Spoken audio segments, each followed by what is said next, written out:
امریکا او پاکستان موافقه پر افغانستان د سار لپاره د پاکستان له فضا څخه استفاده کیږي.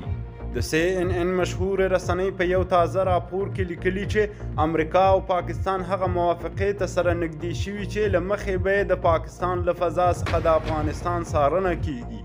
CNN ته د بایډن د ادارې دوه مهمو چارواکو ویلي چې له کانګرس سره هم په دې تړاو بحثونه کړي او ډیر احتمال شته چې پاکستان له خپل هوایي حریم امریکایي الوتکو ته په افغانستان کې د بریدونو ترسره کولو په موخه اجازه ورکړي. یادو چارواکو ویلي د پاکستان د دې همکارۍ په بدل کې به ډیپلوماټیکي او امنیتي همکارۍ ورسره کیږي. د سرچینې په وینا ممکن پاکستان نور شرطونه او غوښتنې هم وړاندې کړي. تر اوسه د پاکستان حکومت په دې اړه رسمن څه نه دي ویلي، خو تر دې مخکې دغه ډول اوازې او راپورونه رد کړي دي. دا په داسې حال کې ده چې طالبانو امریکا سره تر توافقنامې وروسته په تکرار سره ویلي چې د افغانستان له خاورې به کوم هیواد ته تهدید نه پیښیږي او زیاته کړې ده چې نور هیوادونه دې هم د افغانستان خاورې او حکومت ته تهدیدونه او خطرات نه جوړوي.